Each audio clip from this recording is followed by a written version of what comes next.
अस्सलामुअलैकुम स्टूडेंट्स। उम्मीद करता हूँ आप लोग खैरियत से होंगे। हाजिर हूँ एमएफ इंग्लिश सेंटर से।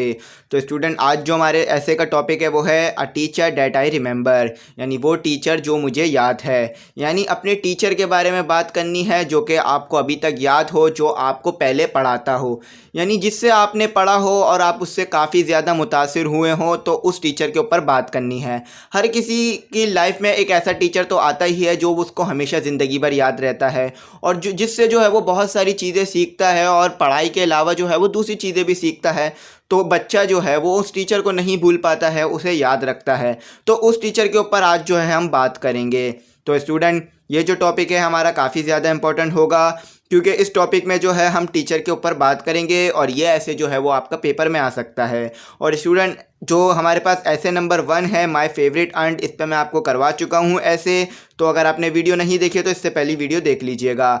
और ऐसे जो है डिस्क्रिप्टिव ऐसे है, यानी उन्हीं रूल के हिसाब से लिखा जाएगा जो कि हमने 1.4 में पढ़े थे।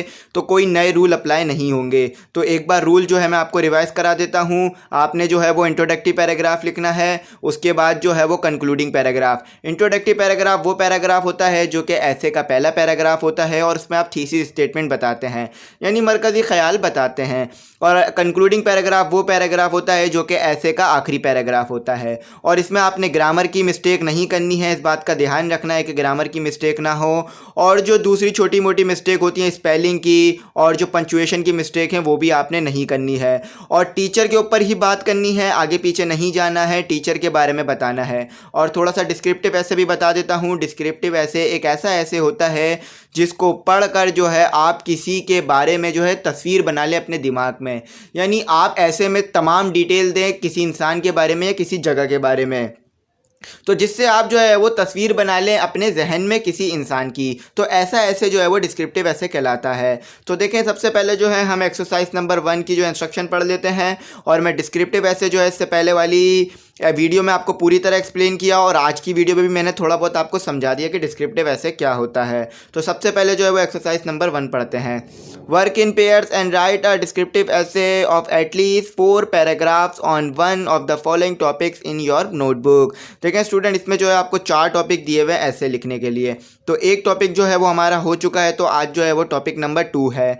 तो इसमें एटलीस्ट 4 पैराग्राफ, यानी आपने 4 पैराग्राफ लिखने हैं। 4 पैराग्राफ से कम ऐसे नहीं होना चाहिए, वरना जो है वो आपका ऐसे जो है वो रूल्स के मुताबिक नहीं होगा, यानी आपके पेपर में भी नंबर कट सकते हैं और जो है वो कंप्लीट ऐसे नहीं माना जाएगा अगर 4 पैराग्राफ से कम होंगे। अब ज़रूरी नहीं है कि एक एक पैराग्राफ जो है वो बहुत बड़ा हो, आप जो है वो मुख्तसरन भी जो है एक एक पैराग्राफ लिख सकते हैं जिससे 4 पैराग्राफ हो जाएँ। तो जो टॉपिक है आज हमारा, मैं आपको बता चुका हूँ, a teacher that I remember. तो ये हमारा टॉपिक है। तो थोड़ी सी इंस्ट्रक्शन नीचे भी है वो बता देता हूँ। First, read and discuss the box in unit 1.4 once again for tips on how to describe people. Next, follow the guidelines in exercise 2 of unit 1.4। देखिए इसमें क्या कहा जा रहा है, आपको जो है अगर आपने वीडियो यूनिट 1.4 की नहीं देखी है ऐसे के रिलेटेड, तो वो ज़रूर देख लीजिएगा, क्योंकि मैंने जो है वो आपको तमाम गाइडलाइन बताई थी कि किस तरह से ऐसे लिखना है। तो आपने वही गाइडलाइन फॉलो करनी है जो कि मैंने वीडियो के शुरू में बताई और जो कि मैंने आपको यूनिट 1.4 में बताई थी कि इंट्रोडक्टिव पैराग्राफ लिखना है, कंक्लूडिंग पैराग्राफ लिखना है, थीसिस स्टेटमेंट और ग्रामर की गलतियां नहीं करनी है। तो यही रूल जो है वो यूनिट 1.4 में दिए हुए थे, तो इसे आपने याद रखना है और इसी के मुताबिक आपने ऐसे लिखना है। तो मैंने जो ऐसे लिखा है वो भी इन्हीं रूल्स के मुताबिक होगा, तो आपको टेंशन लेने की ज़रूरत नहीं पड़ेगी ज़्यादा। अब देखें, आखिरी में लिखा हुआ है कि after you have written your essay exchange your notebooks with another pair, read each other's essay and give critical feedback, incorporate the feedback receive and rewrite the essay in your notebook. देखें इसमें क्या कहा जा रहा है, इसमें कहा जा रहा है कि जब आप ऐसे लिख लें, यानी जब आपका ऐसे कंप्लीट हो जाए, तो आप जो है वो अपनी नोटबुक किसी और ग्रुप को दे दें, यानी किसी और पेयर को दे दें। यानी आप लोग जो है वो पेयर में काम कर रहे होंगे, 2-2 3-3 के ग्रुप में काम कर रहे होंगे, तो आप ऐसे लिख लें तो अपने सामने वाले पेयर को आप दे दें, अपने सामने वाले दोस्तों को अपना ऐसे दे दें, ताकि वो आपका ऐसे पढ़ लें और जो भी गलतियाँ हों, चाहे ग्रामेटिकल मिस्टेक हो, पंचुएशन की मिस्टेक हो, तो वो आपको बता देंगे और वो अपना ऐसे जो है वो आपको देंगे, तो आप उनका ऐसे चेक कर लीजिएगा, वो आपका कर लेंगे। तो फिर जो गलती होगी, अगर आपके दोस्त आपको बताते हैं कि भाई आपके ऐसे में कोई गलती है, यानी जो है उनका फीडबैक अच्छा नहीं आता है, तो कोई गलती आती है, तो आप जो है उस गलती को ठीक कर लीजिएगा और ज़्यादा गलती हो तो ऐसे दोबारा लिख लीजिएगा, ताकि जो है वो अच्छे से अच्छा ऐसे आप लिखना सीख सकें। तो उम्मीद करता हूँ यहाँ तक जो है वो आप समझ गए होंगे। अब मैं जो है वो आपको ऐसे लिख के दिखाता हूँ जो कि आपके लिए बहुत ज़्यादा फ़ायदेमंद रहेगा पेपर में। स्टूडेंट नोट्स जो हैं वो प्रिपेयर कर लिए गए हैं, तो अगर नोट्स चाहिए हो तो कांटेक्ट कर लीजिएगा व्हाट्सएप पर। इंशाल्लाह मैं आपको बता दूंगा कि नोट्स आपको किस तरह मिल जाएंगे। और स्टूडेंट अगर आपने चैनल नहीं सब्सक्राइब किया है तो ज़रूर कर लीजिएगा, और अगर आपने बेल आइकॉन नहीं प्रेस किया है तो ज़रूर कीजिएगा, ताकि आपका सब्सक्राइब करना, बेल आइकॉन प्रेस करना हमारे लिए एक रिवॉर्ड रहता है। और इससे पहले वाला ऐसे भी कर दिया है तो वो भी ज़रूर देख लीजिएगा, वो भी इम्पॉर्टेंट है। तो चलें पढ़ लेते हैं। देखें स्टूडेंट, इसमें कहा जा रहा है कि through my educational life there were many teachers और lecturers I can not forget them. देखिए स्टूडेंट, इसमें कहा जा रहा है कि मेरी एजुकेशनल लाइफ में, यानी मेरी पूरी एजुकेशनल लाइफ में बहुत सारे टीचर आए और बहुत सारे लेक्चरार्स भी आए, लेकिन मैं उन्हें अभी तक नहीं भूला हूँ। यानी अक्सर ऐसा होता है कि आपकी ज़िंदगी में जो टीचर्स आते हैं, जिनसे आप 1-2 साल पढ़ लें या अगर 1-2 महीने पढ़ भी लें तो भी आप उन्हें नहीं भूलते हैं, क्योंकि आप उनसे कुछ सीखते हैं, तो इसलिए वो आपको हमेशा याद रह जाते हैं। अगर आप जो है वो सोचें कि आपने जो है वो KG1, KG2 या 1-2 क्लास कौन से टीचर से पढ़ी थी, तो कुछ टीचरों के नाम आपको अब भी याद होंगे, क्योंकि वो जो है आपकी ज़िंदगी पर असर डालते हैं, तो इसलिए आपको याद रहते हैं। तो यही बात है कि आप जो है वो टीचरों को नहीं भूल पाते हैं। तो चले आगे पढ़ लेते हैं। In whole my life I will remember them and wish to them they be in a good condition and they will continue their message, which is helping people to improve, rise them knowledge and helping the students to be better persons। लेकिन student, इसमें यह कहा जा रहा है कि मैं अपनी पूरी लाइफ में जो है उन्हें याद रखूँगा, यानी उन्हें नहीं भूलूँगा, और उम्मीद करता हूँ कि वो जो है अच्छी कंडीशन में होंगे, यानी वो जो है खुशी से ज़िंदगी गुजार रहे होंगे और उनकी ज़िंदगी जो है वो अच्छी गुजर रही होगी। और वो जो अपना मैसेज है, यानी जो मैसेज वो लोगों को दे रहे हैं, यानी जो नॉलेज वो लोगों को दे रहे हैं, तो अभी भी जो है वो उसी मैसेज को जो है लोगों तक पहुँचा रहे होंगे और लोगों के नॉलेज में और उनकी जो है वो मदद कर रहे होंगे, यानी उनकी जो है वो नॉलेज बढ़ा रहे होंगे और उनकी मदद कर रहे होंगे। यहाँ पर जो है वो टीचरों के बारे में बात करी जा रही है, यानी टीचर जो है वो लोगों को पढ़ा भी रहे होंगे और उनकी मदद भी कर रहे होंगे और स्टूडेंट्स को जो है वो अच्छा इंसान बना रहे होंगे, यानी उनके ऊपर भी काम कर रहे होंगे, उनको एक अच्छा इंसान बना रहे होंगे। तो यहाँ पर फिर आगे पढ़ लेते हैं। For them they see the education process must include fun, educate and acting. देखें स्टूडेंट, अक्सर जो है वो टीचर इस बात का ख्याल रखता है कि आपको पढ़ने में जो है वो मज़ा आए, यानी आप जो है वो ज़्यादा बोर ना हो। तो यहाँ भी इसी रिलेट बात हो रही है कि वो जो है इस चीज़ को देखते हैं, यानी इस चीज़ को ख्याल रखते हैं कि जो ये एजुकेशन का प्रोसेस है, इससे आप चीज़ों को सीखें और आपको जो है वो मज़ा भी आए।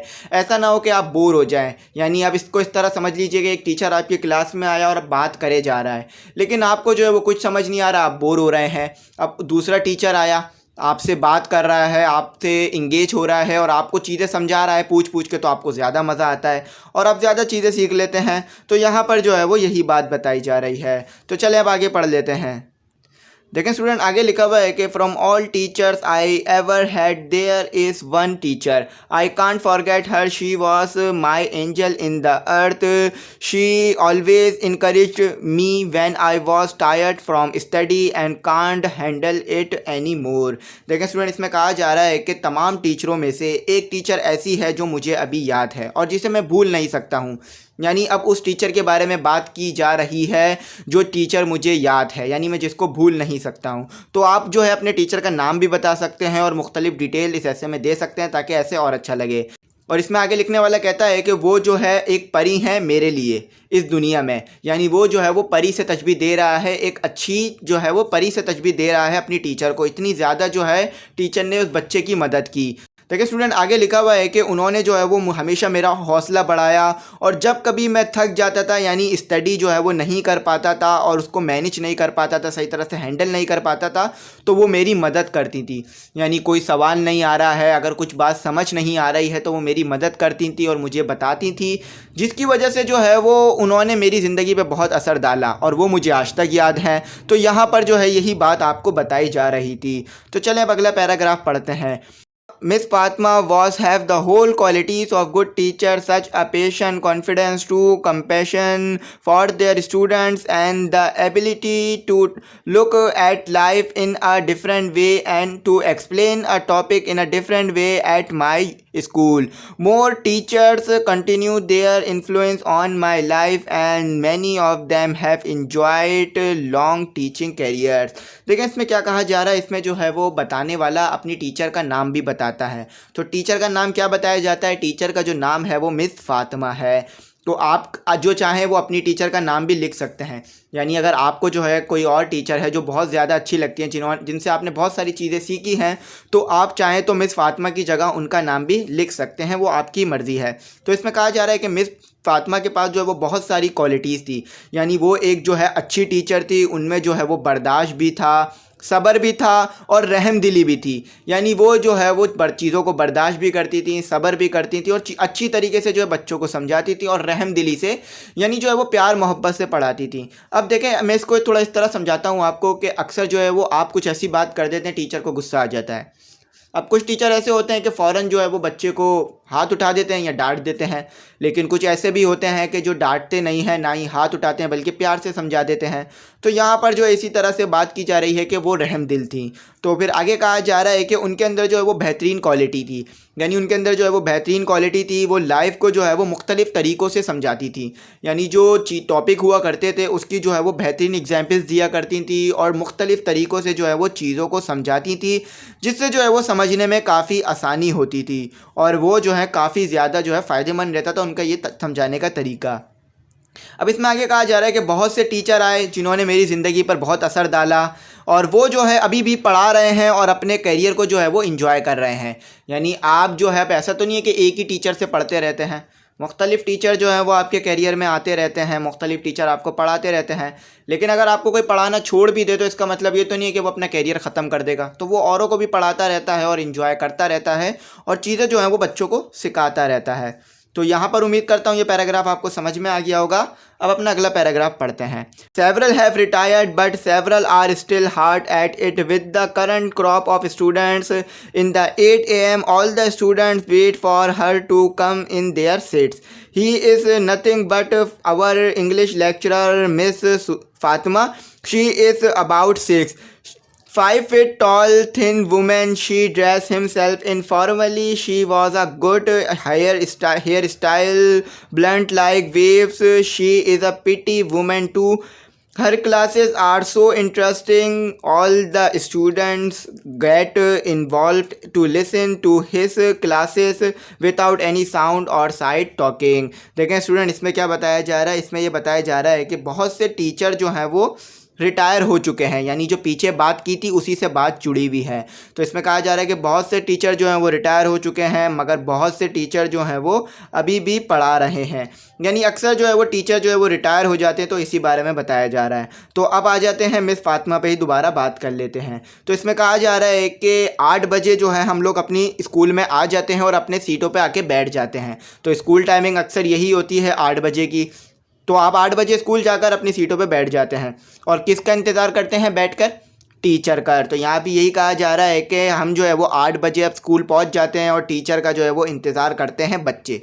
यानी बच्चे जो है वो अपनी सीटों पे बैठकर टीचर का इंतज़ार करते हैं। तो इसमें ये कहा जा रहा है कि वो जो है सिर्फ़ एक टीचर है।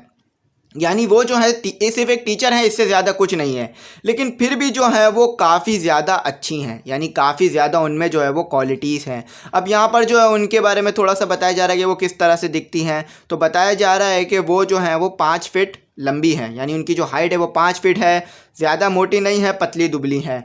और वो जो कपड़े पहनती हैं वो आम कपड़े होते हैं, ज़्यादा कोई महंगे या ज़्यादा कोई ऑफिस वाले कपड़े नहीं पहनती हैं। जैसा कि आपको पता है कि ऑफिस का जो ड्रेस होता है, तो इस तरह के वो कपड़े नहीं पहनती हैं, आम जो ड्रेसेस होते हैं वही पहनती हैं। आगे कहा जा रहा है कि उनके जो बाल हैं वो जो है वो भूरे हैं और वो गोरी हैं। यानी जो उनकी रंगत है वो गोरी है और उनके बाल जो हैं वो भूरे हैं। अब आगे ये भी बताया जा रहा है कि वो काफ़ी अच्छी लेडीज़ हैं। यानी उनके जो मिजाज है और उनका जो अखलाक है वो काफ़ी अच्छी है।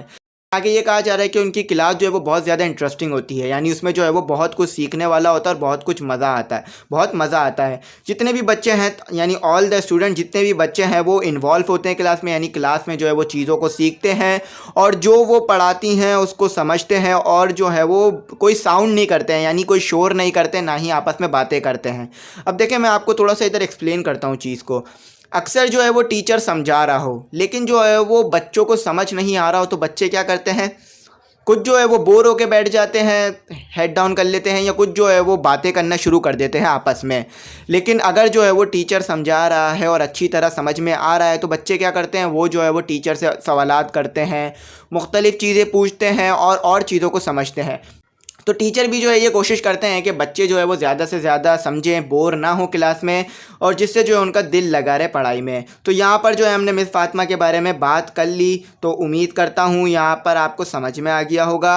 ऐसे जो है मैंने आपको पूरा एक्सप्लेन कर दिया है। तो यहाँ पर जो है अगर आप चाहें तो मैंने उस वक्त भी कहा कि आप जो है वो मिस फ़ातिमा की जगह अपनी टीचर का नाम भी लिख सकते हैं। और स्टूडेंट अगर कोई गलती हो गई हो, कोई क्यूरी हो गई हो, या आपको कुछ समझ ना आया हो, कुछ रह गया हो, तो कमेंट सेक्शन में ज़रूर मैसेज कीजिएगा। इंशाल्लाह जो है वो रिप्लाई करने की कोशिश करूँगा। और स्टूडेंट अगर आपने चैनल सब्सक्राइब नहीं किया तो ज़रूर कर लीजिएगा, बेल आइकन नहीं प्रेस किया है तो ज़रूर कीजिएगा। Thanks for watching.